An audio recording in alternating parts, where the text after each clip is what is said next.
Hey, welcome back to the Backcountry Rookies podcast. Today is Optics Day, and I brought on just the right people or just the right person to talk about optics, and that's Mark Boardman. You may know him from the Vortex Nation podcast or just simply from Vortex Optics. But we're going to talk about optics. We're going to be touching on binoculars and spotting scopes. So, welcome to the show, Mark. No, thanks, Chad. Thanks for having me on. And yeah, no, Optics Day, that's my favorite day. So yeah, excited to talk about really everything we can cover for sure. Yeah, good. So I'm going to include this as part of our essential gear series. We were talking a little bit before the show about what's essential and what isn't essential. I think it could be argued either way that optics are an essential piece of gear, or I think you would have some people in the camp of it's not necessarily essential. I think I have them with me all the time. And I'm in that camp of I think it's an essential piece of gear, and that's why I wanted to include it in this series. So by saying that they're essential, I want to talk through all of the levels of optics that Vortex has so that people can have an understanding of what they're carrying and why they're carrying it and when they would want to carry it. So with all of that, Mark, why don't you kind of introduce the different levels of, let's start with binoculars. Let's talk about the levels of binoculars, and then we'll get into magnification, and then we'll talk about how each one of those different applications applies to different hunts. How does that sound? Sure, absolutely.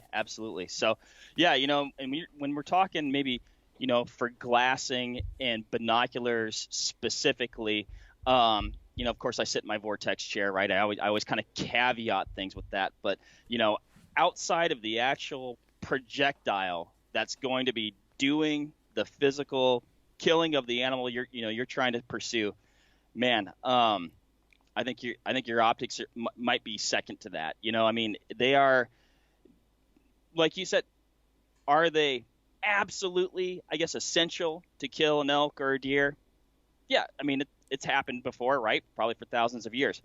Are you going to kill and be more successful in the field? I think hands down, unequivocally, that's a yes. And if you haven't been using binoculars or a spotting scope, or if you don't have either right now, I would definitely suggest starting out with a set of binoculars. That's going to be that universal piece that you have on your chest, and you can use it for everything from, hunting dark timber, maybe you're creeping, still hunting through dark timber, to open landscape western hunts, from coos deer to elk, everything in between. A good set of binoculars is definitely a tool that will make you more successful in the field. I can't stress that enough. And like I said, I guess in a lot of ways I am an optic salesman, but man, that's they really are an invaluable tool. That's for sure. I agree with that. And like I said before, I take mine with me even if I'm just hiking, not even if I'm hunting, or I even keep a set in my truck, right? I have a set of Razers that are in my glove or my console right next to me. And I catch myself a lot of times stopping on the side of the road and pulling those things out. Obviously, I'm not spotting game that I'm trying to hunt, but I might see some. Here in New Mexico, there's pronghorn, right? I pull off the side of the road and just watch pronghorn because they're fun to watch. So I catch myself using them very, very often. So let's walk through that. I think the more you start to use them, the more you use them, and the more you realize, really how valuable they are. And I know I catch myself, I'll be coming off a hunt where maybe you've been glassing for a week straight, and maybe you're rolling back into town on the tail end, and you're even grabbing a burger, and then maybe at that point I don't have my optics on my chest. I'm like, what's that sign say? And I'm like, yeah, I'm in town now. I don't have, but not, you just get so trained up to be able to just look at things far away and tell what it is, And yeah, I think now that it's just creepy. Field too. Yeah. Now what's that guy doing with those binoculars over there? Right. Yeah. Okay, good. So you mentioned dark timber versus west. You mentioned coos deer hunting. So those are two completely different styles of hunting. Let's talk about the different types of binoculars that Vortex offers, from Diamondback to Vipers to Razers to the new Razer UHDs. We'll talk a little bit about the quality differences between each one of those, and then I want to talk about the application. So, what would you use in that dark timber setting when you're not looking much more than maybe 50 to 100 yards away? Maybe it's whitetail. You're sitting in a whitetail deer stand, or you're looking for a good optic that's a good in between. Where I do hunt whitetail in Indiana or Wisconsin, but I also want a good optic that I can take with me out west. So let's start with the lines that you guys offer. Let's go with that. Let's start talking about the Diamondback, and then we'll work our way up. So yeah, and that's one thing, that's I'd say somewhat unique to Vortex is that we do have a deep lineup of optics, in every category from binoculars to rifle scopes to spotting scopes, and I guess if you're going to kind of go in a good, better, best succession, you'd start out with our Crossfire series, then you'd step up to the Diamondback HDs, the Viper HDs, the Razer HDs, and then the new Razer UHDs, right? And so there's a wide breadth of lines and models within each line, and they're all going to fit a person's what their needs are, right? What you purchase will depend on whether it's the configuration or kind of where they fall in that good, better, best. It's going to depend on what your needs are, how you're using it, and then budget, right? I think for most people that's definitely a factor that comes into play. And so when you're deciding on what model to get,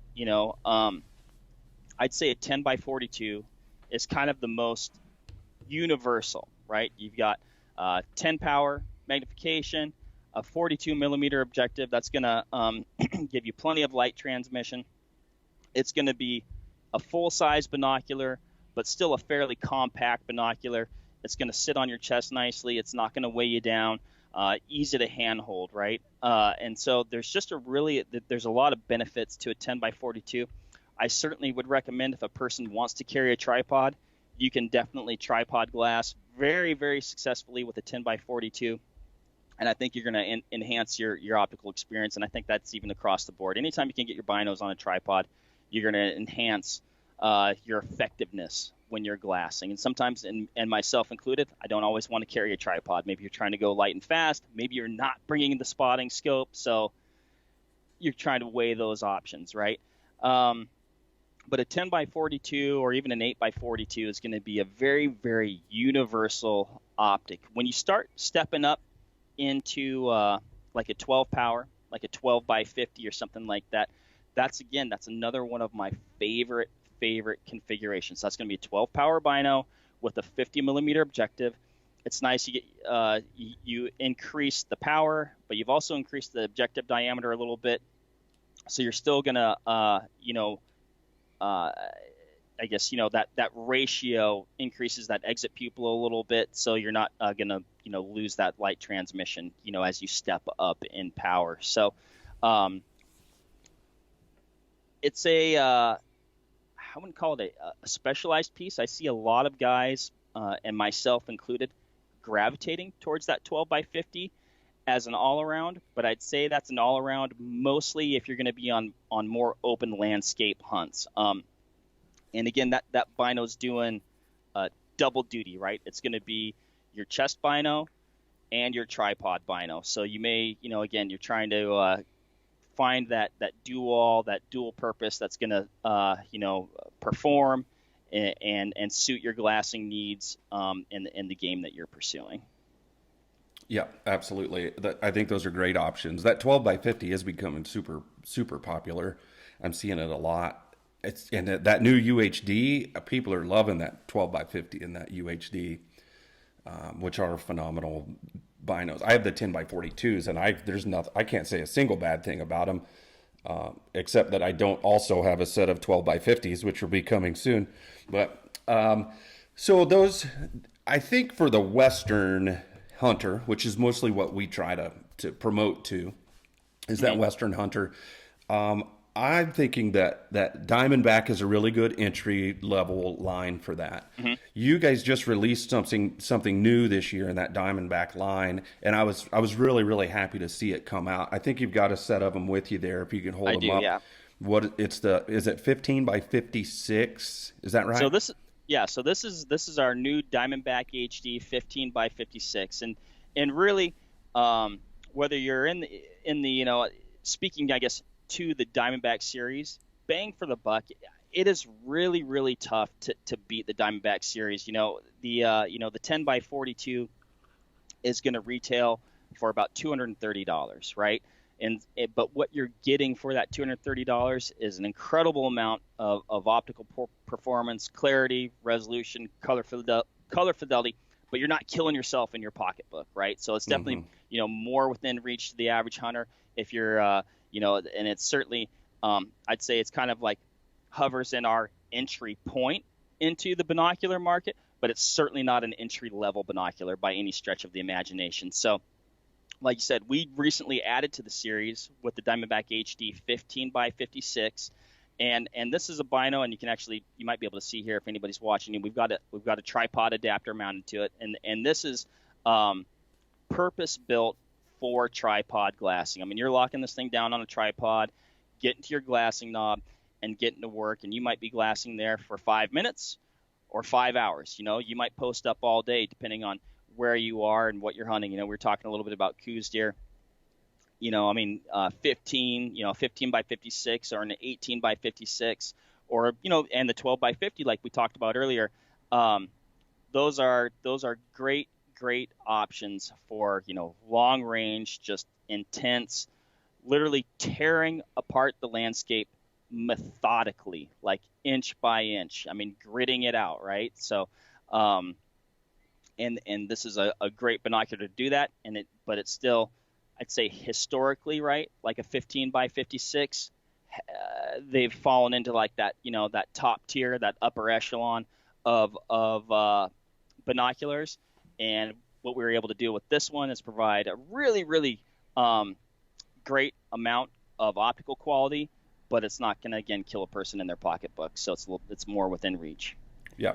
And I like that within reach concept. And I like that you guys are willing to expand that line, that Diamondback line, because let's be honest, there's a lot of guys that, I'll keep using Wisconsin because that's where you guys are based out of.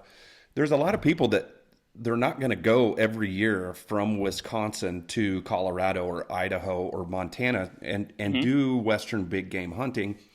And if they're tree stand hunting in Wisconsin, they don't need a pair of 15 by 56s. That's not going to do you any good looking for whitetail. So that entry level or just above entry level line in the Diamondback at a 15 by 56 is a really good option for somebody that's going to go out west every few years, and they don't need a UHD 18 by 56 or a Razer HD level because of the amount that they're going to use them. And I think that's an incredible extension of that Diamondback line because I think it's going to meet a lot of needs of a lot of people that don't use that high power glass regularly. Yep. And you know what? And even if you do, right? Even if you do, like I said, we all have budget constraints and depending on, where those might fall for an individual or just what you're willing to spend. You could be the richest man or woman in the world, but you're still frugal, right? And so this gives that person, a super viable option to be really effective in the field. And you could be you could have a Diamondback binocular, a Diamondback spotting scope, and a Diamondback rifle scope, and get yourself our Impact 1000 rangefinder, and you really have everything you need. You have a complete optic suite to be able to go out and be super confident that you're going to be an effective glasser in the field. Yep, and it is a very good setup. I recommend that Diamondback line to lots of people who ask that question. What's what binoculars should I get? Or I'm starting out on tripod, whatever. I recommend that one a lot. And then the other one I recommend to new glassers is the Viper line. So let's touch on that Viper line. We're stepping up. We're bumping up one level. Move into the Viper line. What do you guys offer for the Viper binos? So again, you're upping, the optical quality, right? And it's almost like, I feel weird. It's like these they're like they treat them like my kids. It's like every time I want to talk about the Diamondback binoculars, I'm stumbling over my words here. But I'm like, oh man, that's one of my favorites, right? And then you get into the Vipers, I'm like, well, that's one of my favorites too. and some things that I like about it, I've got a set right here. So this is actually a 12 by 50, right? Mm-hmm. So I mean, I guess in contrast to not apples to apples here, but this is a 10 by 42 Viper, but the 10 by 42 Diamondback. Excuse me, this is a 10 by 40 Diamondback. The 10 by 42 Viper is approximately the same size, but you've got an immense amount of optical quality, durability, performance. It's kind of like, I call it that upper mid tier. It starts to bump that top tier of optical performance, but it doesn't carry that top tier price tag, if that makes sense. So, you're looking at a set of Diamondback 10 by 42s that's going to hover around that $500 mark. And again, you're just getting a ton of performance and optical quality for $500. I mean, what a person can get today versus, even 10 years ago, right? If you're buying a set of binoculars today, I mean, it's almost like the just this golden time period where you can really, really maximize your dollar, and these Viper HDs are a great example of that. Yeah, I think so too. I am a huge fan of that Viper HD bino. I really, really like that bino. I'm fortunate enough where I've been able to step up into the next line, but that was my go-to for a long time, was that Viper 10 by 42, just the standard old 10 by 42. You also offer different magnifications and objective lenses in those. What do you guys have? I honestly don't remember. I know there's 10 by 42. Is there a 15? So you've got an 8 by 42, a 10 by 42. I want to say we got the 12 by 50s, and I think that's where it tops out. Golly, okay. I should know these things. I'm going to look that up because I should know that. But it is a deep lineup, and a person's definitely going to be able to find, what they're looking for there. I'd say, by and large, for sure. Okay. So I'm also going to interrupt really quick and sort of segue. Let's talk about the applications for an 8 by 42 versus a 10 and a 12, right? When would you use an 8 by 42? I love that magnification just because it's super bright and it's got a wide field of view. I guess I just kind of answered that question there, but when would you want to use that 8 by 42 versus a 10 or a 12 or even the 15 or an 18? Yeah, I think oftentimes folks have a more is better mentality, right? Like more horsepower, bigger is better. And that's not always the case, So I think stepping down in magnification can oftentimes be a really, really big asset. So if you're glassing, in the timber, right? Generally you've got a canopy, you're going to have lower light, having a larger exit pupil, and essentially, all things, I guess similar, you're going to get a brighter, image, right? You're going to have better light transmission as you step down in magnification. And, like if you had I guess, for example, if you had like a 10 by or an 8 by 42 and let's say you had, even though we don't make one, but a 12 by 42, right? That 8 by 42 is going to have better light transmission, a larger exit pupil, and you're going to have a brighter image, right? The other thing to think about is like, well, how far am I looking, right? If you're not looking at, kind of some of these more extreme distances, not only do you not need that magnification, but you're going to have a brighter image, you're going to have a wider field of view, and probably a little bit better depth of field, which is going to, in the timber, right, where you've got multiple things in the foreground, and you're trying to discern whether maybe an animal is, weaving its way, through that timber, or it could just be standing there looking at you, right? Or it could be bedded, right? So you're looking for minute details, and that's where an 8x42 or a lower mag bino can definitely be a big asset. Yep. Yes, I totally agree. Or using them, I like to use that either that 8x42 or a 10x42 for scanning hillsides, looking for movements, just ear flickers. And then if I need to, I'm a bino guy. I prefer to run 18s versus a spotting scope. So Sure. then a lot of times I'll throw my 18s up on the tripod and I'll pull those out, and then I'll really pick apart that landscape. But I think just having that brighter field of view and brighter picture and then a wider field of view sometimes makes it easier just to glass for long periods of time too. You can spend a lot more time in your binos when you have a brighter picture, and it's just easier on my eyes. Yeah. Okay, so sorry about that. That was just a little tangent that I wanted to jump onto, because I think that's an important note. If you're going to be hunting in Oregon, right? We'll talk Oregon, Washington State, that kind of area. Those 12x50s might not be the best thing to elk hunt with, because it's just super duper thick. 8x42s might be your ideal solution for that. Yep. And I guess another thing to consider too is as you go up in magnification, you're magnifying everything, right? And that includes, handshake, right? Like if you're hand holding your binoculars, it's impossible to stay perfectly still, right? So your perceived stability in an 8x42 is going to be better than, say, like a 12x50. So if you're a person that potentially has difficulty holding your binoculars super still, then you may want to step down in power. There's definitely some tricks that a person can implement along the way to kind of create that stability when you're hand holding binoculars, or go to implementing the use of a tripod.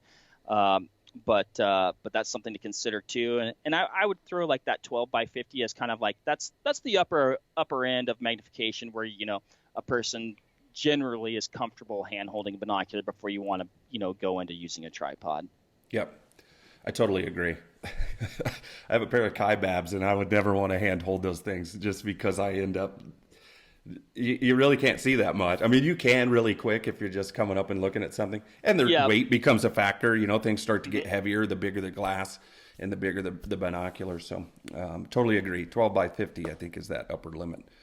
Okay, so let's shift gears. Let's go back and we'll talk about the levels. Let's talk about the Razer HD. That was your guys' flagship for a number of years, and it's still an incredible binocular. I'm a huge fan of the Razer HD Bino. Touch on that a little bit. When would you apply that? When would you want to use it? And then we'll move on. So man, that's a phenomenal binocular series. I hunted that for a number of years, like you mentioned. It was the flagship for a long time, and for good reason, right? I mean, it provided just amazing optical quality. It was an incredibly lightweight binocular series as well. So if you're counting ounces or grams, that's definitely one to look at. If you want a lightweight full size binocular with incredible optical quality, I would certainly take a look at that Razer HD. Again, you got an 8x42, a 10x42, a 10x50, and a 12x50. And I've spent a lot of time behind most of those, and they all perform extremely well. Again, they kind of, as far as like the form factor, easy to hold. They fit very nicely in your hands, and like I said, ultra lightweight for a full size binocular. Right. Phenomenal bino. And then you guys went and came out with the UHD, which made me have to spend more money. Thank you. Now we're really spoiled, Yeah, now we are very spoiled. That binocular is incredible. I know for myself, like I said, I hunted the the Razer HDs for a number of years, and it's kind of one of those things you're like, well, how does it get better? I'm like, we've done it, eureka, right? And then we introduced the UHDs. Now I'm completely spoiled. I've been hunting those kind of this last year. I've spent a lot of time behind predominantly the 10 by 42s and the 12 by 50s, and actually the 18 by 56 as well. But again, that truly is a top tier alpha class binocular. I'd set them next to anything that's out there. They've got an Abbey Koenig prism, so just a very, very, very high end prism. The optical design is off the charts. The engineers just really did a really special job with these binoculars, and the form factor is really something to hold and behold, I guess. They are heavier than just because of the optical design and the components. They are a bit heavier than the Razer HDs. I don't find it to be hindering in any way, but again, if that's a consideration, a person that weighs heavily in a person's decision, that's something to think about. But they are, and you can speak to it as well, obviously, but they are a pleasure to sit behind. Jim and I went coos deer hunting in Arizona this last January. Did the OTC archery hunt, which was just super fun, and we spent days behind our UHDs. I was running the 12s pretty much the whole time down there, and we're glassing up bucks with ease at 1,000 yards and beyond, and being able to tell, like, hey, that's there's a buck, that's a good buck, that's something we want to go after. Oh, he just licked his nose, oh, he's scratching himself. The amount of detail, the brightness, the resolution, it's just, everything is so sharp. It's like, it's really something a person to grasp. You should go sit behind a set. They do come with a price tag too. For example, we talked about a 10 by 42 Diamondback that's going to retail for about $230, and I can't say enough good things about it. Are the Razer UHDs better? Absolutely, no question about it, and considerably better, right? But they also retail for $1,500, right? So again, that's where a person needs to, balance in their mind. What are my needs? How do I intend to glass? If I'm just taking an occasional quick look, maybe I don't need an alpha class binocular. But if I'm going to be spending days behind that binocular, maybe that's something where I want to consider making, a bigger investment. Yeah. And so this is my experience. I was a huge Razer HD fan. And when the UHDs came out, I too was in that same camp of how do you get better, right? How do you get these any better? And then I saw that they were a little bit bigger, and looking through the specs and all that stuff, I realized they were a little bit heavier. Well, I think it was after y'all's coos deer hunt, I reached out to Corey Ford at Angry Spike Productions. Oh, yeah. Him and we chat back and forth every now and then. And I reached out to him and said, what's your opinion on that? Because I knew that he was using those, and he tells me hands down, size doesn't matter, right? He's like, these UHDs are incredible. So I decided, okay, I'm going to stop being the skeptic, and I'll get my hands on a set. I was actually really blown away. It really didn't matter to me that they are a little bit taller. I think that's how you guys do your sizing. So the height of them is they're a little bit taller than the Razer HD, but the optical quality is to me is that much better. So I was pretty blown away by the quality of those, and glad I made that upgrade.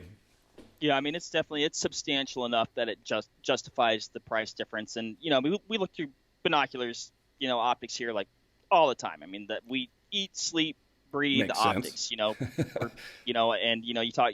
I was going to say we're optics nerds here, which we are, and then you talk to the engineers, and those guys, they blow my mind with their knowledge and just how they know the inner workings of optical design. They're a special breed of cat, and they're smart cats, big time. But I remember vividly when I looked through outside the first final UHD that I personally got to look through, and I was like you said, I was blown away. I was like, oh wow, this is a very special binocular. I'd have a hard time not telling somebody to make that investment, honestly. Yeah, and that's what Corey kept pushing me. He's like, just do it, man. Just do it. You won't believe it. And so I obviously I did, and I still have my Razer HDs. I won't, like I said, I keep them in my truck. They've now become my truck bino, I guess. That's which a I still like them. Bino. Yeah, it really is. But I'm not getting rid of them, so they had to go somewhere. And they're a little bit lighter and a little bit smaller, so it is something that I keep them in a quiet bino harness, and kind of the idea behind them is that I have them there if I want to use them for pick your hunt. They may be a good elk hunting bino where I just keep them on my chest and I have them there really quick. So yep. So I think that's we kind of touched on optics, and I just wanted to touch on those, or on binoculars. I wanted to touch on it so that people had a good understanding of Vortex and the line that you guys offer. And that's why, we're super proud to be sponsored by Vortex Optics. And that was one reason. That's one of the reasons why we continue to use Vortex. It's because of the offerings that you guys do offer, especially if it's our niche, right, which is the backcountry rookies. So we have people that might just want that lower end entry level set of binoculars for that once every 5 years type of elk hunt. Or we also have listeners that are all the way up to very, very experienced people that are looking for that UHD type of line. And we have everybody in between. So that's the binocular side. I want to take a couple of minutes to talk about spotting scopes. We don't have to go nearly as in depth. What I wanted to touch on spotting scopes is sort of when to employ a spotting scope. And I'll lead in with this. So the first year that I wanted to go elk hunting out west, I was 100% certain that I was going to take a tripod, and I was taking a spotting scope and a phone scope, and I wanted all of this really, really cool stuff. Fortunately, somebody very wise in the industry talked me out of that. And the reason is I was hunting a deep, dark timber in Colorado, and there was no need for me to have that spotting scope because I was never going to be able to use it to its potential. A really good set of binos to me was more important. So I ended up big time. I ended up with that pair of Razer UHDs, which is probably one of the better decisions I made. I'll flip that a little bit. You can talk to all of this, no doubt, but Coues deer hunting in Arizona is totally different, right? There's no dark timber, and you can look for literally miles. 10 by 42s are great to have for, like I said earlier, when you're glassing that hillside and you're trying to pick up small movements. But when you really want to look at something, it's time to get the big boy out. So I wanted you to talk through that about Vortex, a little bit of the options that you guys offer in that spotting scope line, and sort of the applications where you would use that. So yeah, and it's going to be dictated by the hunt and dictated by the landscape, and also dictated by maybe a person's are they concerned about figuring out if something, let's talk elk, like, are you concerned about, is that a legal bull, or are you like, his thirds are a little bit short, it's got good fronts, but his back end is a little weak, so it kind of depends on, like, are you looking for like a super mature animal with, even though the word kind of, I think, gets misrepresented, but with a lot of, trophy potential, or are you just trying to find a bull, right? So if you're being super picky and you want to see those super minute details, even at, sub 1,000 yards, yeah, I'd say, get a spotting scope, right? That's going to fit your needs. If you're just trying to find a legal buck, or you need to know it is a buck, you probably don't need that spotting scope in certain scenarios. Some elk hunts, right? It could be a dark timber elk hunt where you're never going to break the spotting scope out. So you're just carrying extra weight, right? Mm-hmm. You could carry more water, food, or nothing at all, right? And go light and fast. Some elk hunts, you might find yourself in the high country, like an early archery hunt, some hunts are even start in August or early September. Those bulls might be high. You might be glassing miles away where a spotting scope is going to come in handy. So it's just going to be, like I said, it's going to be dictated by, what you're looking for, how you're hunting, and the landscape. And in contrast to an elk hunt, an elk are a little bit bigger, right? They're a bigger animal, so physically they're just, their stature makes them generally, easier to see, right? Mm-hmm. Even at distance.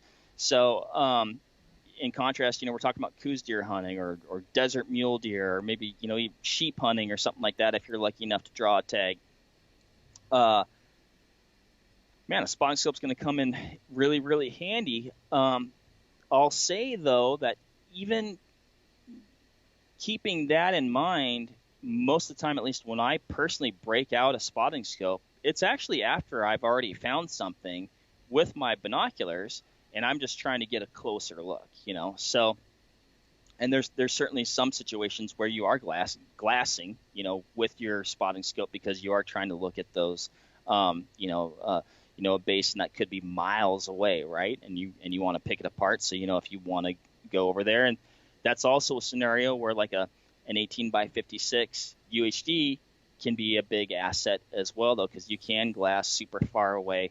And I'd say, even in that scenario, you still might want to have a spotting scope. You might have a 10 by 42 on your chest, an 18 by 56 in the top lid of your pack, and a spotting scope, but that's going to be that hunt, and that landscape is going to dictate what those needs are.